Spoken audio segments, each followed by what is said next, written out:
नमस्कार. ज्ञानगंगा भारत या चॅनलवर आपल्या सगळ्यांचे हार्दिक स्वागत आहे. आज आपण इंग्रजी माध्यमच्या विषय मराठी सुलभ भारती इयत्ता 8वीच्या पाठ्यपुस्तकातील क्रमांक 13 संतवाणी या अभंगाचे अतिशय सोप्या आणि सुंदर भाषेमध्ये हिंदी आणि मराठीमध्ये भावार्थ पाहूया. संत सेना महाराज जो पहिला अभंग आहे तो कोणी लिहिला आहे? संत सेना महाराज. देखो जो प्रस्तुत अभंग है वो किसने लिखा है? संत सेना महाराज. ईसवी सन 13वें शतकाचा उत्तरार्ध, मतलब जो संत सेना महाराज उनका जन्म कभी हुआ है? 13वें शतक के उत्तरार्ध में हुआ है. और वो प्रसिद्ध संत कवि थे. वो संत थे और उन्होंने बहुत सारे अभंग ओवी लिखी, इसलिए उनको संत कवि कहा गया है. संत ज्ञानेश्वर व संत नामदेव यांच्या समकालीन संत सेना महाराज पंढरीचे वारकरी होते. देखो जो संत सेना महाराज है, जब भी संत ज्ञानेश्वर और नामदेव थे उस काल में के वो संत है, इसलिए उनको समकालीन बोला गया है. और जो संत सेना महाराज है वो जो ज्ञानेश्वर है, संत ज्ञानेश्वर, उनके जो माताजी पिताजी का नाम विठल और रुक्मणी है और उनका जो देवस्थान है वो किधर है? पंडरी में है. और वो जो पंडरी में जो विठल के निस्सम भक्त होते उनको क्या बोला जाता है? वारकरी कहा जाता है. इसलिए वो उनको कहा है कि संत सेना महाराज पंढरीचे वारकरी होते. त्यांच्या नावावर सुमारे 150 अभंग आढळतात. जो संत सेना महाराज उनके नाम पर कितने 150 अभंग है. संतांच्या सानिध्यात मिळणाऱ्या आनंदाचे वर्णन प्रस्तुत अभंगामध्ये केलेले आहे. जो प्रस्तुत अभंग है उनमें जो संत के सानिध्यात, मतलब जो संत के सहवास में हम साथ रहते हैं, तो जब भी हमें किस प्रकार का आनंद होता है उसका वर्णन उन्होंने प्रस्तुत अभंग में दिया है. चलो हम देखेंगे अभी उन्होंने किस प्रकार उनकी जो भावना है वो आनंद है वो व्यक्त किया है. आजी सोनियाचा दिवस दृष्टी देखील संतास. तो देखो जो संत सेना महाराज बोल रहे कि आजी मतलब क्या? आज. सोनियाचा मतलब आज क्या है? सोने का दिन है. क्यों? क्योंकि दृष्टि देखिले संताज. आज मेरी दृष्टि मतलब क्या? आँखों से देखना. तो आज मेरी दृष्टि ने क्या देखा है? आँखों ने संतों के दर्शन लिए, इसलिए मेरा आज का दिन क्या हुआ है? सोने का हो गया है. जीवा सुख झाले माझे माहेर भेटले. तो जीवा मतलब क्या? वो क्या बोल रहे कि दृष्टि से मैंने संतों का दर्शन लिया तो मेरा जो जीवन है, जीवा मतलब जो जीवन है, मेरा शरीर है वो क्या है? सुखी हो गया. मतलब मेरा जो जन्म हुआ है उसका सार्थक हो गया है. माझे माहेर भेटले. तो वो बोल रहे कि आज मुझे इतना आनंद हुआ है कि जैसे मुझे मेरा मैके में आ गया हूँ. जैसे नई दुल्हन होती है, ससुराल चली जाती है और बहुत दिनों के बाद अपने मैके आती है, तो उसको मैके में आने में जैसे आनंद होता है वैसे आनंद संत सेना महाराज को जो संतों के दर्शन से हो गया है. अवघा निरसला शीन देखता संत चरण. अवघा मतलब वो बोल रहे कि संपूर्ण, निरसला अवघा म्हणजे आज, सॉरी, अवघा मतलब जो संपूर्ण और निरसला मतलब का दूर होने, नाहीसा होने. शीन मतलब क्या? थकवा. तो वो क्या बोल रहे कि आज जो मेरा शरीर में जो थकान है वो पूरी संतों के दर्शन से, संतों के मिलाप से मेरी दूर हो गई है. देखता संत चरण. कैसे दूर हो गए? जो संतों के चरण मतलब जो संतों के पैर, वो उनके चरण छूते ही मेरे जो शरीर की जो थकान है वो सब चली गई है, दूर हो गई है. आजी दिवाली दसरा सेना म्हणे आने घरा. तो देखो संत उनके घर में आए तो बोले कि आज मुझे कैसा उत्साह हो रहा है कि मेरे घर में जब भी दिवाली दशहरा जैसा उत्साह हो रहा है. देखो जो हिंदू धर्म में जो दिवाली और दशहरा बहुत ही महत्वपूर्ण सन माने जाते हैं और इस सन में पूरे जो वातावरण होता है वो बहुत ही उल्लासपूर्ण होता है, उत्साही होता है. और वैसे ही आज मुझे महसूस हो रहा है कि जैसे लग रहा है कि संत मेरे घर आए तो मुझे लग रहा है कि आज क्या है? दिवाली और दशहरा है. इसलिए वो बोल रहे हैं कि आज ही दिवाळी दसरा सेना म्हणे आले घरा. तो देखो जो प्रस्तुत अभंग है किससे लिया है? सकल संत गाथा खंड पहिला संत सेना अभंग क्रमांक 15 और उसके संपादक है प्राध्यापक डॉक्टर रा गोसावी. देखो जो नीचे भी आपको भावार्थ दिया, जो प्रस्तुत हमने ऊपर मैंने उसका भावार्थ बताया, वही भावार्थ इधर दिया है।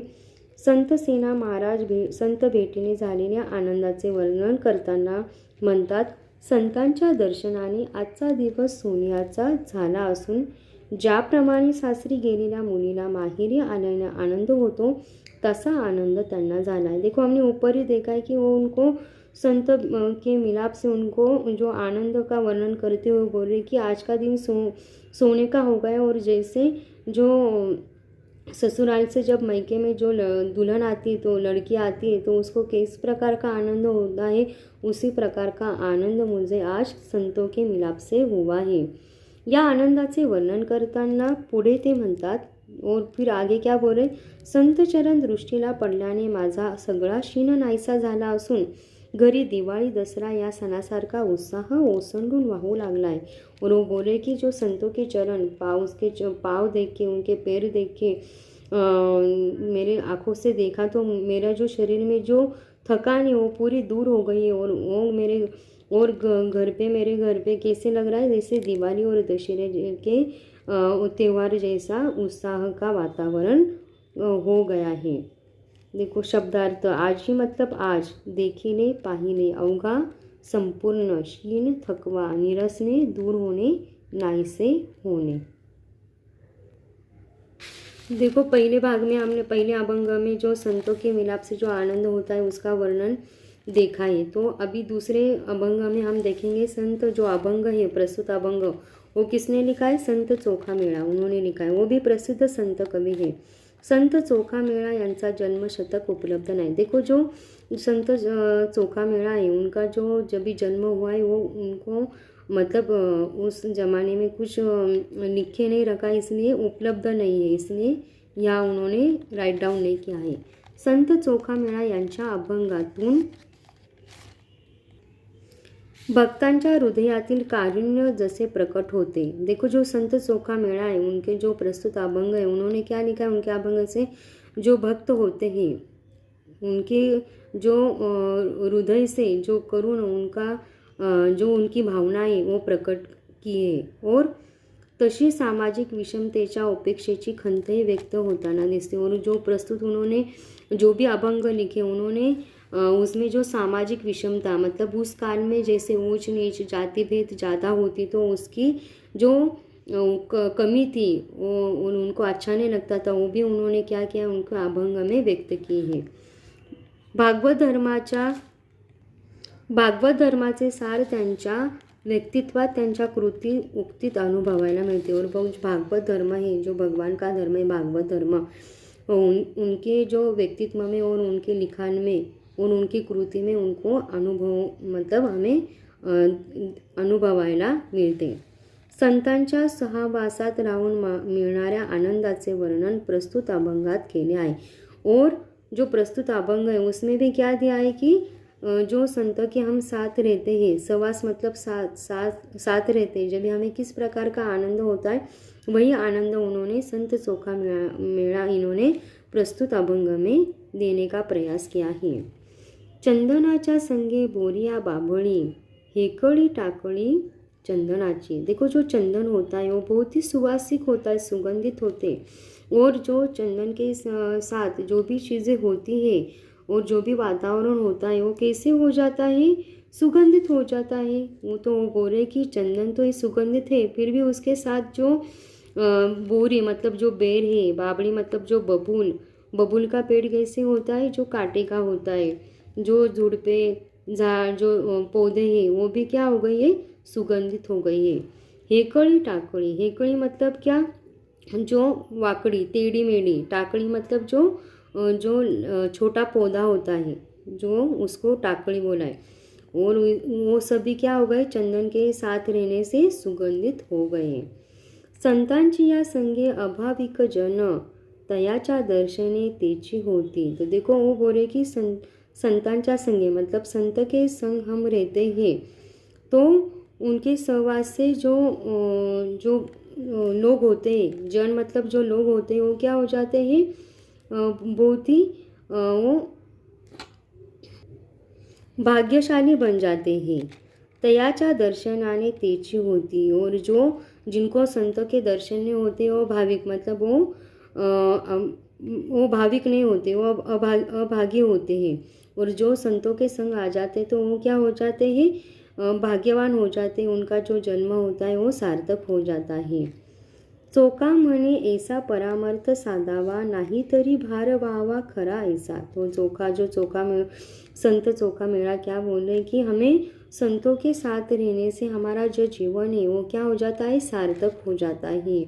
हमारा मनुष्य जन्म का जो जन्म हमने लिया है उसको कुछ तो एक नाम मिल जाता है कि हमने कुछ इस धरती पे हमने जन्म लिया है तो हमारे जीने का कुछ तो सार्थक हुआ है। नहीं तो हमारा जो जन्म क्या हो जाएगा, फिर पृथ्वी पे एक क्या हो जाएगा, भार बन के, वजन बन के हो जाएगा। ऐसे हमें जीना नहीं चाहिए। इसलिए हमें क्या करना चाहिए, संतों के जो वचन है उनका सहवास से हमें मिलने से हमारा भाग्योदय होता है और वो आनंद होता है, वो बहुत ही सुंदर और मधुर होता है। ऐसे उन्होंने संत चोखा मेरा इन संत कवि ने या अपने अभंग से जो उनको संतों के सहवास से क्या आनंद मिला है उसका वर्णन उन्होंने किया है।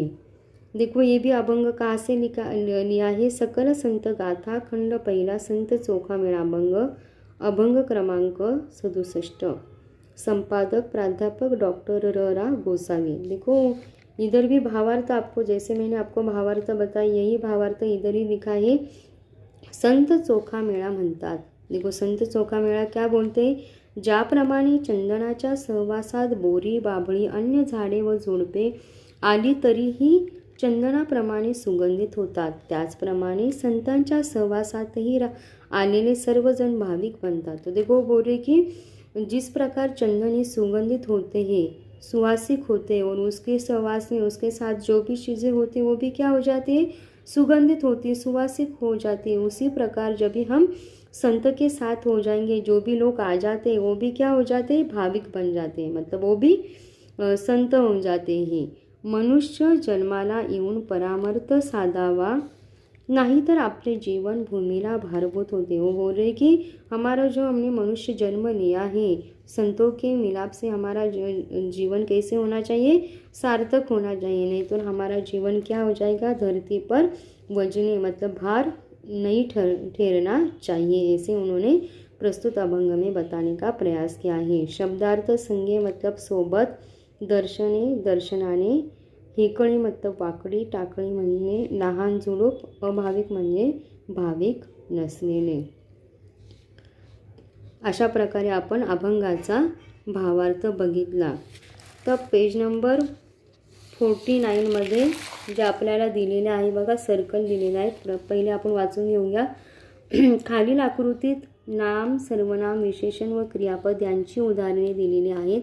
आकृतीतील शब्दांचा उपयोग करून अर्थपूर्ण वाक्य तैयार करा। मतलब देखो जो आपको ये सर्कल दिए वो सर्कल में आपको क्या दिया है, जो नाम सर्वनाम विशेषण क्रियापद दिए हैं उनके नाम लिखे और उससे हमें क्या बनाना है, सेंटेंस बनाना है। अर्थपूर्ण मतलब मीनिंगफुल सेंटेंस हमें बनाना है। आपको इधर उदाहरण भी दिया है, तुषार गुणी आहे, तो पिवळा चेंडू खेळतो, तुषारला मिठाई आवडते। अभी सभी सेंटेंस में आपको नाम दिखेगा, सर्वनाम दिखेगा, विशेषण दिखेगा। उसी प्रकार के आपको क्या करना है, इसमें से जो नाम लेना है और उससे आपको मीनिंगफुल आपको सेंटेंस बनाना है। उदाहरणार्थ मैं आपको बताती हूँ कि भाजी हिरवी आहे, भाजी हिरवी आहे, ऐसे भी आप लिख सकते हैं। इस प्रकार के अलग अलग आप जो सेंटेंस बना सकते हैं। जो पेज नंबर 50 में दिखाई देगा ये नेहमी लक्षात ठेवा। आपको जो चित्र दिया है और चित्र के अनुसार आपको क्या करना है, एग्ज़ाम में भी आपको पूछा जाता है कि सेंटेंस लिखना पड़ता है। तो इस चित्र के आधार पे आपको सेंटेंस बनाना है कि क्या बताने का प्रयास किया है। देखो इधर जीव धोक्यात घालू नका, दरीत डोकावून पाहू नका, भर रस्त्यात गाडी थांबू नका, इतरांना जाण्यासाठी व्यत्यय आणू नका। देखो और उसके बाद घाटातून जाताना घ्यावयाची काळजी याविषयीचे सूचना फलक तैयार करा। जो आपको क्या करना है, सूचना फलक इधर लिखने के हैं। इस प्रकार आज हमने जो संत वाणी उसका भावार्थ देखा। आपको ये वीडियो कैसे लगा कमेंट बॉक्स में ज़रूर बताना। वीडियो को ज़्यादा से ज़्यादा शेयर करना, लाइक करना। अगर आप ज्ञान गंगा भारती चैनल पर नए हो तो चैनल को ज़रूर सब्सक्राइब कीजिए, बेल आइकन को प्रेस कीजिए ताकि आपको इसी प्रकार के नए नए वीडियो की जानकारी प्राप्त हो सके। धन्यवाद।